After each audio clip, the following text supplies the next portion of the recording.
बुद्ध की एक बड़ी मूर्ति यहाँ पर आपको पहाड़ पर देखने को मिलेगी, जिससे रूबरू करवाएंगे। जहाँ तक हम जाने वाले कितना भी नज़रअंदाज कर दें, लेकिन भारत ये तो बुद्ध की भूमि है। और ये बात मैं नहीं कर रहा हूँ, ये बात खुद बुद्ध के विरासत इस देश के अंदर में रही, और जहाँ पर आप खोदेंगे वहाँ पर बुद्ध निकल कर आ रहे हैं। इस बात से ही साबित होता है कि ये देश बुद्ध का देश है। ये देश, इस देश के अंदर में सम्राट अशोक का राज रहा, जिन्होंने इस देश के अंदर में 84,000 बौद्ध विहार बनाए, बौद्ध केंद्र बनाए। जहाँ जहाँ पर बुद्ध गए उन तमाम जगहों पर उन्होंने बुद्ध से संबंधित स्तूपों को बनाया है, शिक्षा केंद्र को बनाया, जिसके माध्यम से पूरे दुनिया के अंदर के लोग वहाँ पर आते थे और शिक्षा केंद्रों के माध्यम से शिक्षित होते थे, और उनकी जो तार्किक बुद्धि है इसका विकास होता था। साथ ही इस वक्त हम लोग खड़े हैं आमगांव की भूमि पर, जहाँ पर अंतर्राष्ट्रीय बौद्ध सम्मेलन का आयोजन किया गया है।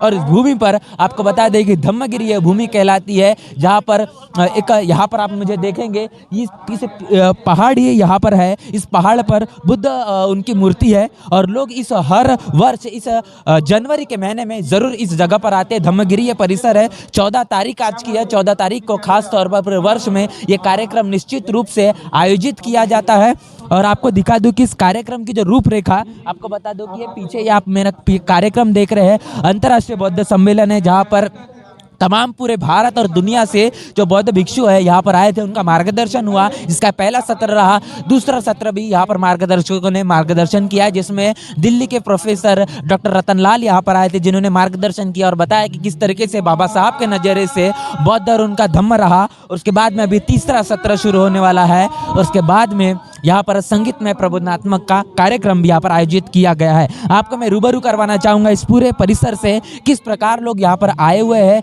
क्या उनका मानना है, और ये पूरी भूमि किस तरीके से धम्मगिरी कहलाती है, किस प्रकार यहाँ पर किताबों की दुकानें लगी हुई है, किसी प्रकार के पूजा पाठ की यहाँ पर दुकानें आपको नजर नहीं आएगी। पूजा पाठ की कोई सामग्री यहाँ पर आपको नजर नहीं आएगी, लेकिन किताबों की दुकानें यहाँ पर जरूर हमको दिख रही है। और तमाम कौन कौन सी किताबें यहाँ पर रखी गई है, क्या परिसर है, किस तरीके से लोग क्या विचार लेकर यहाँ पर आए हुए हैं, ये सारी चीजें हम रूबरू करवाएंगे, है ना। हम आपको दिखाना चाहते हैं, यहाँ पर दिखाना आपको चाहते हैं किस प्रकार लोग यहाँ पर आए हुए हैं।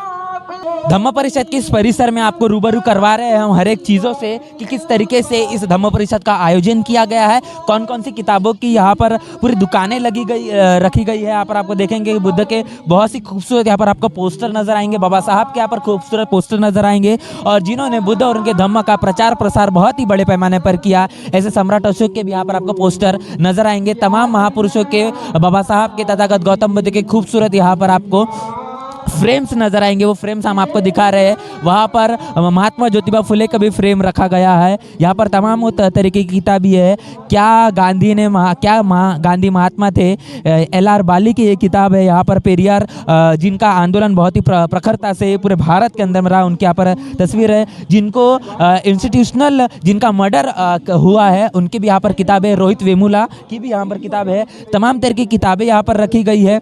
मान्यवर कांशीराम साहब के माध्यम से यहाँ पर उनके चरणों पर जो उन्होंने आंदोलन अपने जीवन भर चलाया, किस प्रकार उनका आंदोलन रहा है, उसकी भी यहाँ पर किताबें हैं, उनके गीतों के माध्यम से। तो ये तमाम तरीके की यहाँ पर किताबें आपको नजर आ रही है, और ऐसे ही किताबों की बहुत बड़ी दुकानें यहाँ पर रखी गई है, लगाई गई है। और आप जहाँ पर भी देखेंगे, खास तौर पर आपको देखने को मिलेगा कि जिस भी तरीके से बुद्ध और उनके धम्म से संबंधित या बाबा साहब से संबंधित किसी भी प्रकार के कार्यक्रम होते हैं, उस कार्यक्रमों में किताबों की दुकानें अवश्य आपको देखने को मिलेगी। और इसी प्रकार यहाँ पर आपको बौद्ध दिनदर्शिका के भी यहाँ पर एक कैलेंडर देखने को मिलेगा। मनुवादी कैलेंडर में आपको इन तमाम चीज़ों को यहाँ पर जो जानकारी दी गई है वो जानकारी नहीं मिलेगी, लेकिन ऐसा एक कैलेंडर है जहाँ पर वर्ष भर के अंदर में महापुरुषों ने क्या क्या किया, वो सारी जानकारी आपको इस प्रकार के कैलेंडर में मिलेगी। और इस प्रकार के जो दुकानें हैं, बहुत बड़ी श्रृंखला यहाँ पर आपको देखने को मिलेगी। और उसी चीज़ों से हम आपको यहाँ पर रूबरू करवा रहे हैं कि इस आमगांव के पूरे परिसर में किस प्रकार इस बौद्ध धम्म परिषद का आयोजन किया गया है। आपको दिखाएंगे किस प्रकार बाबा साहब की छोटी बड़ी मूर्तियां भी आपको देखने को मिलेगी,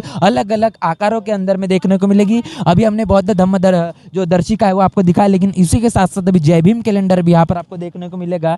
यहाँ पर तमाम बुद्ध और के कुछ खूबसूरत मूर्तियाँ हैं। यहाँ पर ये अशोक स्तंभ है, जो सम्राट अशोक का रहा उसका एक स्वरूप यहाँ पर आपको देखने को मिलेगा। ये तमाम जो चीज़ें हैं जो बहुजन समाज इन चीज़ों से कहीं ना कहीं अपनी विरासत को वो महसूस करता है, वो चाहता है ये जो चीज़ें हैं उसके साथ में हर दिन बनी रहे, चाहे फिर जय भीम कैलेंडर हो या फिर बाबा साहब की महापुरुषों की तमाम किताबें हो। उसी प्रकार यहाँ पर भी पोस्टर्स रखे गए हैं तमाम बहुजन महापुरुषों के साथ साथ में तथागत गौतम बुद्ध के, बाबा साहब की, रमाई की, छत्रपति राजश्री शाहू महाराज की, महात्मा ज्योतिबा फुले की, इन तमाम महापुरुषों के यहाँ पर पोस्टर रखे गए हैं। और यहाँ पर जो लोग आए हुए हैं इस धम्म परिषद में आकर इस प्रकार की चीज़ों को वो अपने घर लेके जाते हैं, अपने आने वाली पीढ़ियों को दिखाते हैं कि अगर इन महापुरुषों का त्याग, तपस्या, बलिदान और संघर्ष नहीं होता तो आज हम जिस घर में रह रहे हैं वो घर नहीं होता, आज हमारे बदन पर जो कपड़े हैं ये कपड़े तक नहीं होते। अपने आने वाली पीढ़ियों को लोग इन तमाम चीज़ों से रूबरू करवाते हैं और बताते हैं कि आज इन तमाम बहुजन महापुरुषों का संघर्ष हमारे जीवन में कितना ज़्यादा महत्वपूर्ण है। इसी के साथ साथ ये जो चीज़ें हैं इन तमाम चीज़ों से हम आपको लगातार रूबरू करवा रहे हैं किस प्रकार बहुजन महापुरुषों का जो पूरा साहित्य हमारे घर परिवार में होना आवश्यक हो चुका है, समय की मांग हो चुकी है। तमाम मनुवादी कर्मकांड से बहुजन समाज धीरे धीरे ये बाहर निकल कर आ रहा है और ये सारी जो चीज़ें हैं ये महत्व देती है। ये सारी चीज़ें बहुत ही इम्पोर्टेंट हो जाती है कि अगर हमारे घर परिवार में वो चीज़ें हैं तो हमारी जो पीढ़ियाँ है, हमारे घर में जो बच्चे हैं वो सीखते हैं, उनकी परवरिश होती है कि वो समझते हैं कि ये हमारे बहुजन महापुरुष है और इन चीज़ों के साथ में हमको अपनी ज़िंदगी जीना ज़रूरी है। तो यहाँ पर मेरे पीछे आप देख रहे हैं बैनर, यहाँ पर महात्मा फुले की ये तस्वीर दिख रही है, सावित्रीबाई फुले की तस्वीर है। लिखा यहाँ पर हुआ है जो सावित्रीबाई फुले ने कहा कि मुझ पर पत्थर फेंकते रहे, मैं भारत की बेटियों को पढ़ाती रही।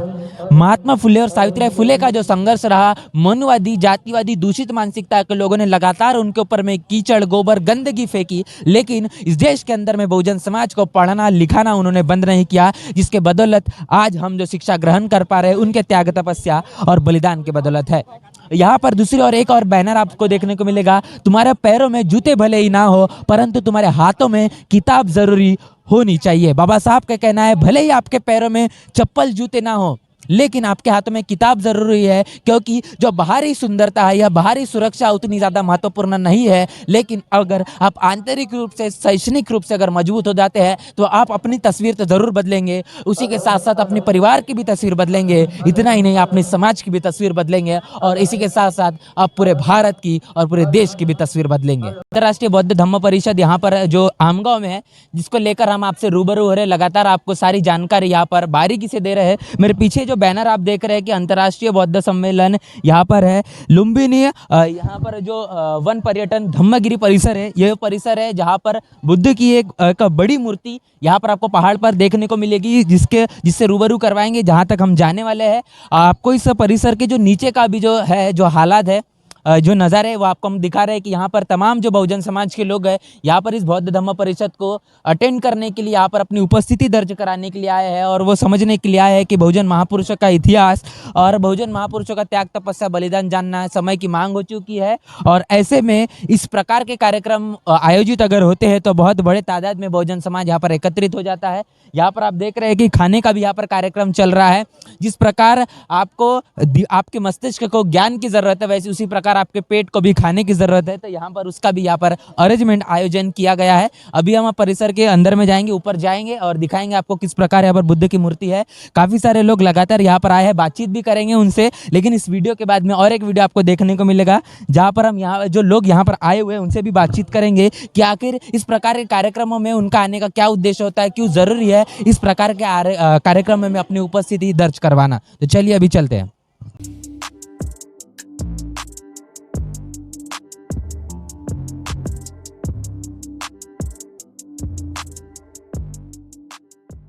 धम्मगिरी के इस परिसर में हम लोग लगातार सीढ़ियाँ चल रहे हैं और सीढ़ियाँ चल कर काफ़ी थक भी चुके हैं, इसलिए थोड़ा रुक कर अभी हम आपको यहाँ से जानकारी दे रहे हैं कि जिस प्रकार पूरे बुद्ध और उनके धम्म की विरासत अगर हम देखें तो अक्सर तमाम बहुजन महापुरुषों के माध्यम से, सम्राट अशोक के माध्यम से बुद्ध और धम्म का जो प्रचार हुआ और उस प्रचार के माध्यम से जो 84,000 बौद्ध स्तूप बनाए गए वो खास तौर पर आपको पहाड़ पर ही नजर आएंगे।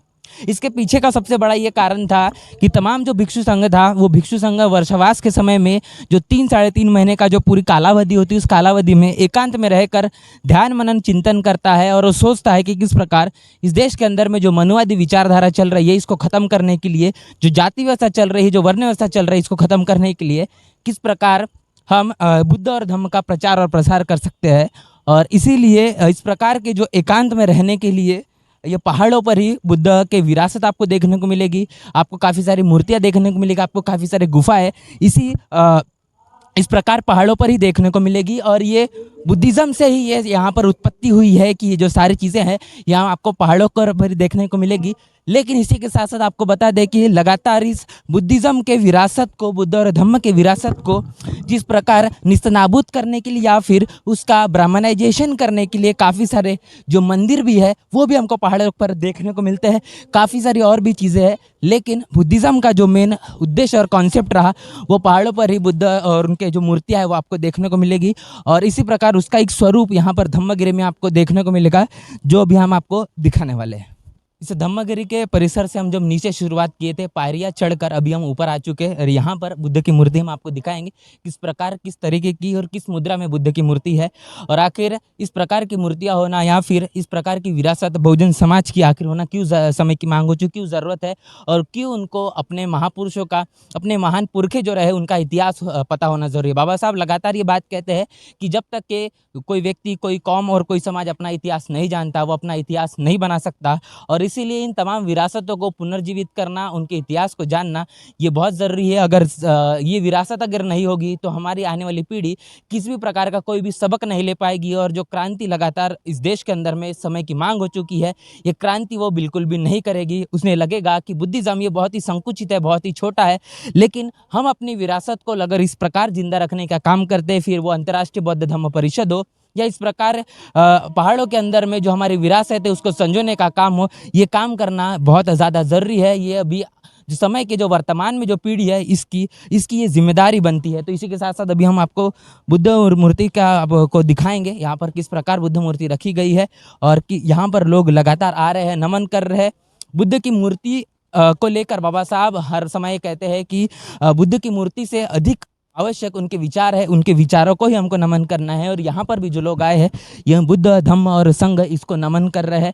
और इस प्रकार जो बुद्ध का जो पूरा जीवन रहा, जो उनका जीवन जो संघर्षमय जीवन रहा, उनका मानना यह था कि इस देश के अंदर में धम्म है ऐसा एक रास्ता है जो आपको एक जन कल्याणकारी जीवन जीने के लिए एक सही मार्ग है। और किसी भी प्रकार का आपको जीवन में लोभ नहीं होना चाहिए, आपको मध्यम मार्ग से अपना जीवन जीना चाहिए। जब तक आप ऐसा नहीं करेंगे तो आप किसी भी प्रकार के एक ऐसा जीवन नहीं जी पाएंगे जो सदाचारी हो, जो ऐसा जीवन नहीं जी पाएंगे जो इस देश के अंदर में या फिर आपका जीवन व्यक्तिगत तौर पर सम्यक मार्ग वाला हो। यहाँ पर आप मेरे पीछे देख रहे हैं बुद्ध की जो मूर्ति है वो एक विद्यासन, हम जिसको मुद्रा कहते हैं, उस विद्यासन वाली मुद्रा के अंदर में आपको देखने को मिलेगी। जो वर्षावास के समय पर खास तौर पर बुद्ध इसी मुद्रा पर बैठकर ध्यान मनन चिंतन करते थे, सोचते थे और अपने तमाम बहुजन समाज को ये ज़रूर बताते थे कि किस प्रकार इस देश के अंदर में मनुवादी जातिवादी विचारधारा चल रही है और इस विचारधारा को निस्तनाबूद करना, इस विचारधारा को, इस विषमतावादी विचारधारा को खत्म करना है तो आपको मध्यम मार्ग एकमात्र रास्ता है, आपको धम्म का मार्ग अपनाना पड़ेगा।